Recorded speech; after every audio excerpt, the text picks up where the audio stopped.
Hi everybody, Tracy Filter here with Tracy's Ink Spot.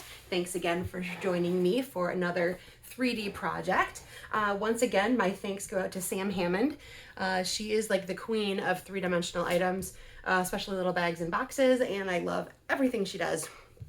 And I found this little treat pouch she made a few Christmases ago, and I thought it would be perfect to use around this time of year as an additional thing to send or to give like a gift card in it for Father's Day, graduations you might still have, etc. It also fits little candy bars. So I'm going to show you that I didn't have any of those little fun size bars on hand, but I do have a few rolls of Smarties. So you'll get the idea of the sizing and stuff like that on what we're going to be doing there. So I will push this off to the side so you can still see it.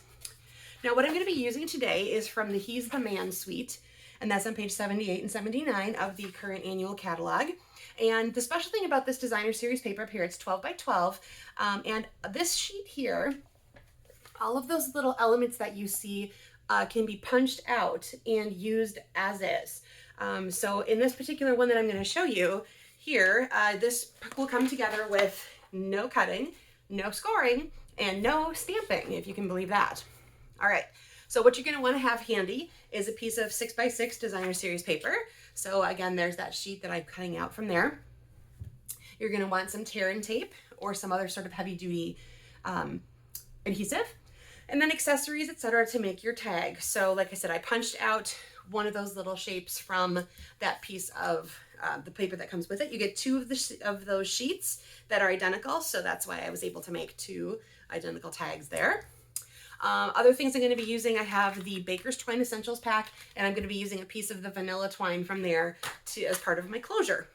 Okay, so the first thing you're going to want to do is you're going to want to start this kind of like in a toilet paper tube fashion, and just kind of roll it there a little bit back and forth. What you want to kind of do is start to break up the fibers just enough that it's going to go in a curvy shape for you, because paper doesn't want to necessarily curve like that. So we're going to start out with just that, and once you have it curving a little bit, you're good to get started. You're going to put your adhesive along 3 of the 4 edges, and since they are all the same, it doesn't really matter unless your paper is directional. Just make sure then that you have these two sides opposite each other will be the top and bottom.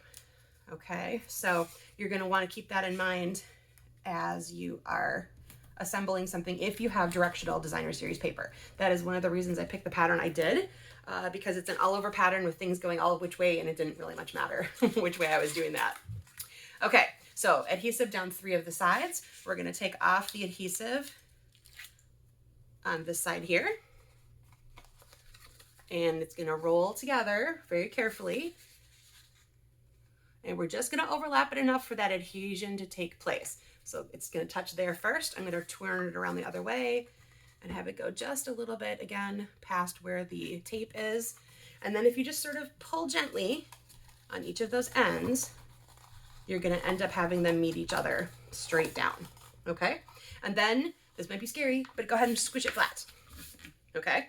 If you have a bone folder handy, go ahead and give those just a little bit of a crease. That's totally fine.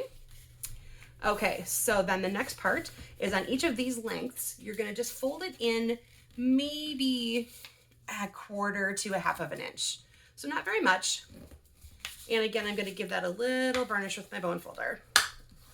Okay, don't worry about it being perfect or anything at this point. We're going to actually kind of undo and redo that part, but you just want to have a fold there so that later we can have kind of an accordion on the inside for making room for what we're going to be putting inside. Okay, so you have something that looks kind of like that along these lines. Let me get the black paper out of the way.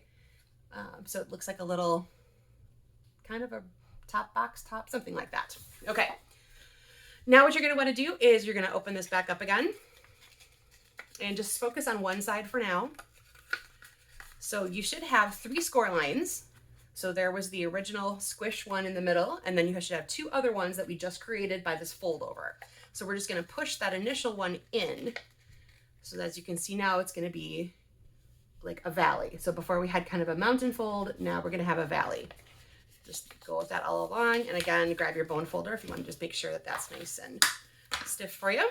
Okay, so this little edge, or this little extra burnt part here, is just going to be enough for us to be able to fit something 3D inside, like I said, like your candy bar, a little tiny gift, whatever it is that you're putting in there, just to give it a little bit of a rise there. Okay, so now you have both of your sides done. You can decide at this point which is the top and which is the bottom. Again, if you have some sort of directional DSP, make sure you're paying attention to that.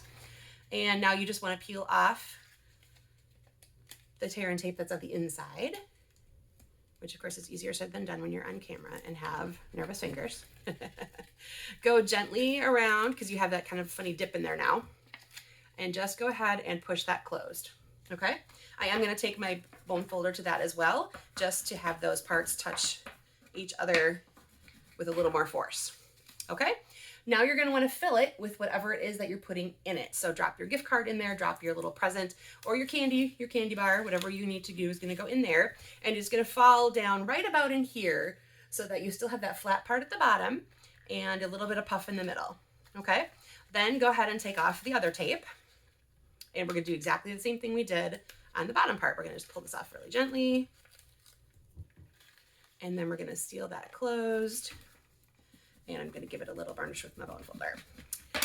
Now, if you've ever done a 3D project like this with your tear and tape, you might find that after a while your tear and tape kind of lets go, especially if you're in certain times of year, especially adhesive's not always your friend. So I would make these up pretty much right away before you're ready to give them away, and not let them sit around. And if you do need to wait a little bit, I maybe added a little staple, punch hole, tie a ribbon, something to help keep that closure happening. Okay. All right, now I'm going to take my baker's twine. Like I said, I have a piece of the vanilla twine. I'm going to bring this back in so you can see where that twine's going. I'm just wrapping it around one of the sides. And again, if you have a top or bottom directionally, make sure you're doing it to the correct direction. I'm going to go ahead and do a double knot right away so that it stays put where it's supposed to be. Now, this is the only thing that we don't have in the catalog right now, which is a handheld punch. But I'm hoping that most of you still have one of these laying around in either an 1/8 or a 1/16 or whatever. You're just going to want to take your tag part and punch a hole through for your twine to go through.